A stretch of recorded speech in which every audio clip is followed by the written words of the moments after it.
Só que, na verdade, o interessante aqui não é olhar para as funções contínuas, e sim olhar para as funções descontínuas e calcular o limite dessas funções, mesmo elas sendo descontínuas. Quer ver só? Vamos colocar uma pergunta assim, ó. O que fazer se a função não for contínua?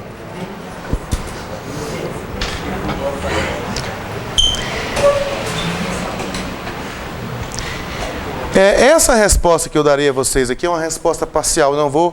Eu não vou dizer o que você faz com todas as funções que não são contínuas, mas eu vou dizer o que você faz com algumas funções descontínuas. Deixa eu colocar, ao invés de escrever muita teoria, deixa eu colocar para você aqui uns exemplos. Exemplos. Letra A. O que dá o limite de x menos 1 ao quadrado menos 1 dividido por x mais 1 quando x tende a menos 1?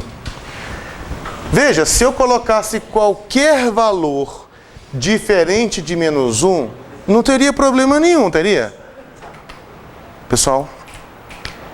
Se eu colocasse qualquer valor diferente de menos 1 aqui, não teria problema nenhum. Se eu colocar x igual a 5, ó, o problema que pode dar é você anular o denominador. O denominador não pode anular, né?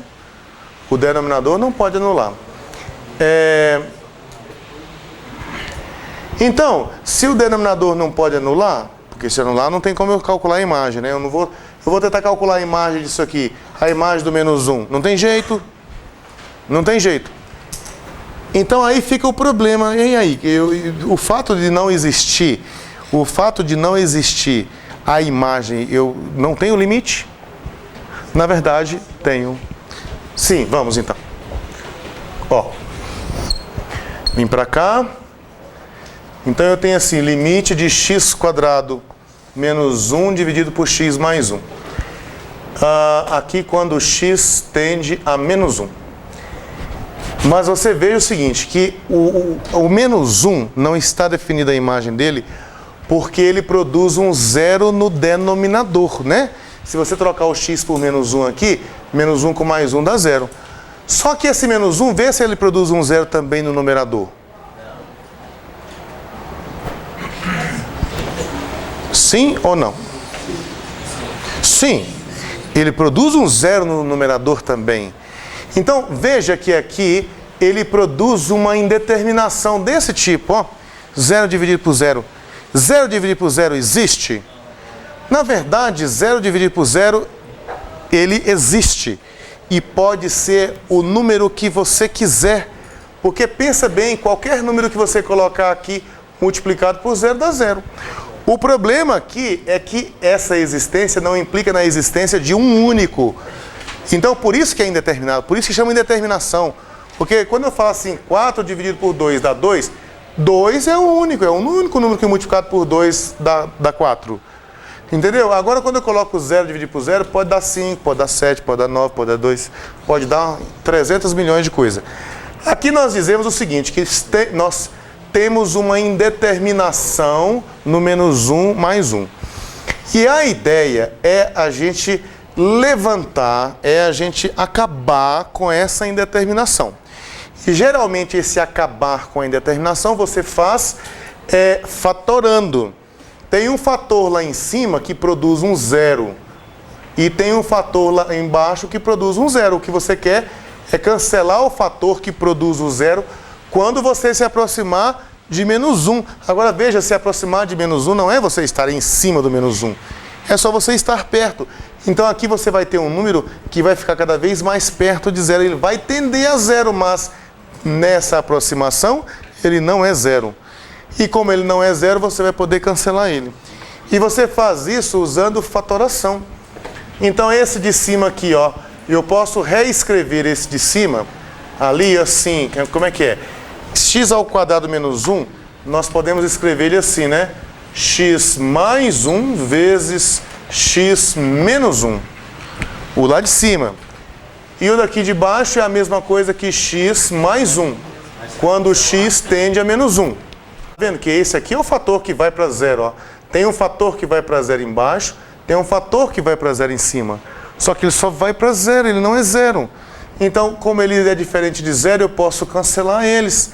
E aí eu tenho uma expressão equivalente à anterior. Eu tenho aqui que o limite quando x tende a menos 1, de x menos 1. Isso quer dizer, moçada, que o gráfico dessa função aqui é idêntico ao gráfico dessa, exceto nesse ponto. Nesse ponto, essa aqui não está definido. X menos 1, vocês já tiveram aula de revisão de como é que faz desenho de gráfico, né, de reta. O que é y igual a x menos 1? Quando você tem o x igual a 0, dá menos 1, tá aqui, né? Quando você tem o x igual a 1, dá 0. E o x igual a menos 1 é desse jeito, ó. X menos 1, x menos 1. Só que quando é menos 1, aqui ó, menos 1 com menos 1 dá menos 2, aqui seria assim, ó, menos 1. Aqui seria uma bola aberta. Esse gráfico com a bola aberta é o gráfico dessa função aqui, ó. É o gráfico daquela função ali. O que você faz quando você cancela isso aqui, você cancela o ponto problemático. E aí você tem condições de trocar uma função que é descontínua, você troca ela por uma função que é contínua, onde em todos os demais pontos ela é idêntica à primeira, e a diferença é que agora eu tenho como calcular a imagem do menos 1. E a imagem do menos 1 aqui, no caso, eu troco o x. Aqui eu posso trocar o x para menos 1, né? Porque isso aqui é contínuo agora. Então isso aqui vai ficar só assim, limite quando o x tem... Não, já vou trocar, né? Desculpa. Eu já vou trocar aqui. Você vai trocar o x por menos 1, vai ficar menos 1, e isso aqui dá menos 2. Menos 2 seria a imagem, né? A imagem da vermelha. E é a tendência da preta. Essa linha preta aqui, quando você chega perto do menos 1, a imagem vai se acumulando aqui perto do menos 2.